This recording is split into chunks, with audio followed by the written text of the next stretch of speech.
Para saudara dan saudari yang Tuhan cintai, selamat pagi dan selamat bertemu lagi dalam renungan harian dari Paroki Santo Fransiskus Assisi Apeo, edisi hari Senin tanggal 15 Juni 2026 dalam masa biasa yang ke-11. Mengawali hari yang baru ini, kita hendak mendengar dan merenungkan sabda Tuhan.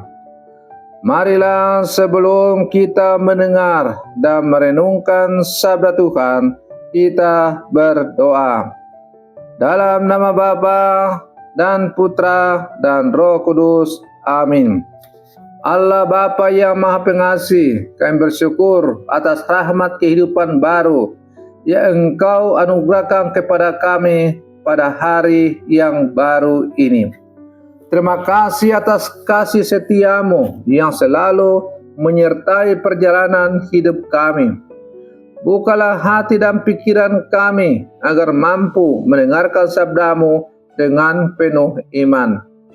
Curahkanlah Roh Kudus-Mu supaya kami mampu memahami kehendak-Mu dan memiliki hati yang semakin menyerupai hati Putramu, Yesus Kristus. Ajarlah kami untuk mengalahkan kejahatan dengan kebaikan dan membalas kebencian dengan kasih. Doa ini kami sampaikan kepadamu dengan pengantaran Kristus Tuhan kami. Amin. Dalam nama Bapa dan Putra dan Roh Kudus. Amin. Para saudara dan saudariku yang terkasih, sabda Tuhan yang hendak kita dengar dan kita renungkan untuk mengawali hari yang baru ini diambil dari Injil Matius pasal 5 ayat 38 sampai 42. Tuhan bersamamu. Inilah Injil suci menurut Matius.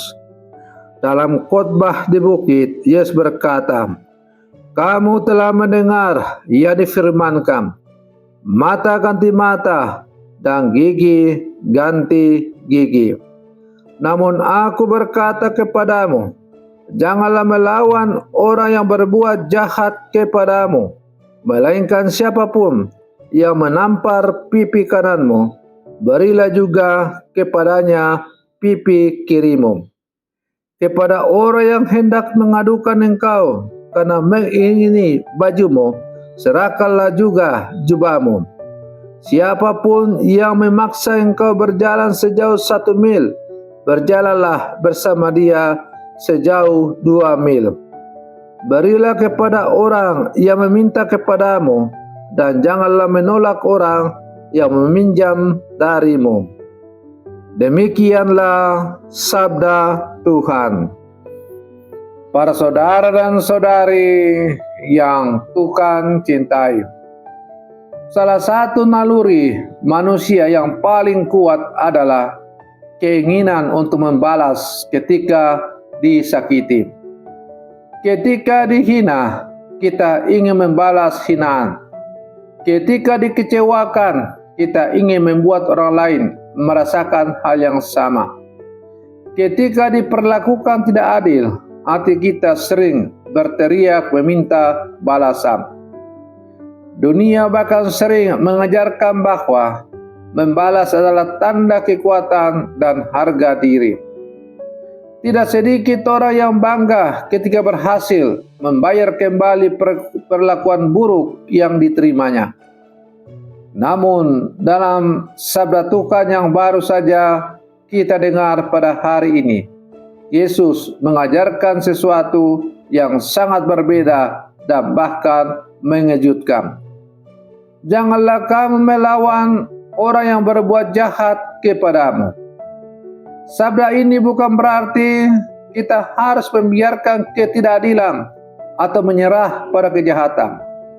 Yesus sedang mengajarkan jalan yang lebih tinggi, jalan kasih yang mampu memutus rantai kebencian dan balas dendam.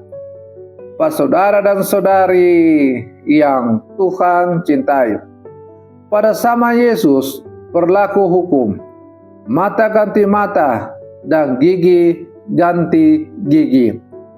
Hukum ini sebenarnya dibuat untuk membatasi balas dendam agar tidak berlebihan. Namun, Yesus melangkah lebih jauh.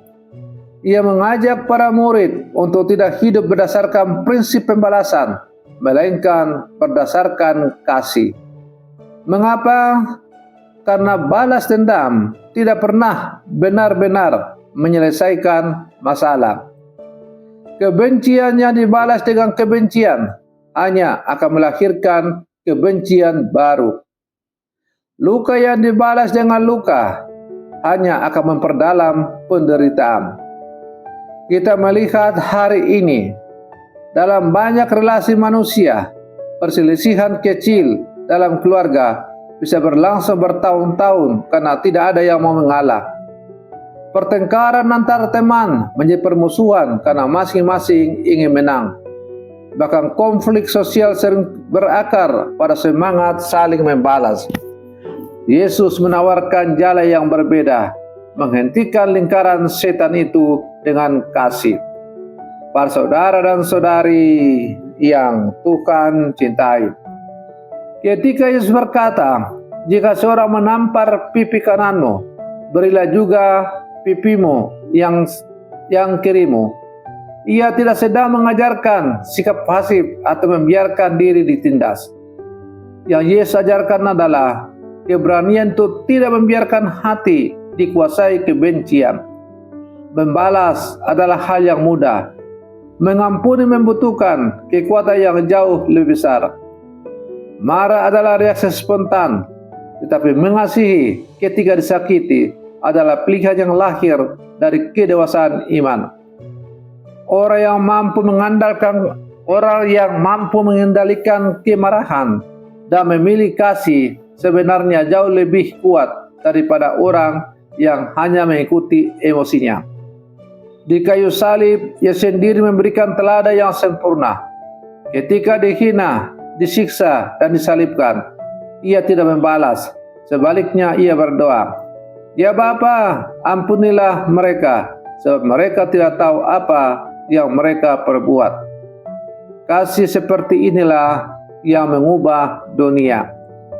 Para saudara dan saudari yang Tuhan cintai, Yesus juga berkata, "Berikanlah kepada orang yang meminta kepadamu." Sabda ini mengajak kita memiliki hati yang murah hati dan tidak kaku dalam perhitungan. Seringkali kita lebih fokus pada hak-hak kita sehingga lupa pada kebutuhan orang lain. Kita takut kehilangan, takut kekurangan, dan akibatnya sulit berbagi. Padahal semakin seseorang hidup dalam kasih, semakin ia menyadari bahwa segala sesuatu yang dimilikinya adalah anugerah Tuhan. Kemurahan hati bukanlah soal banyak atau sedikit yang diberikan, tetapi tentang hati yang rela berbagi. Di tengah masyarakat yang sering dipenuhi persaingan dan kepentingan pribadi, kemurahan hati menjadi kesaksian iman yang sangat kuat. Para saudara dan saudari yang Tuhan cintai, dalam kehidupan sehari-hari kita pasti mengalami situasi yang menguji kesabaran. Mungkin ada anggota keluarga yang melukai hati kita. Mungkin ada rekan kerja yang tidak jujur. Mungkin ada tetangga yang membuat kita kecewa. Mungkin ada orang yang memfitnah atau meremehkan kita.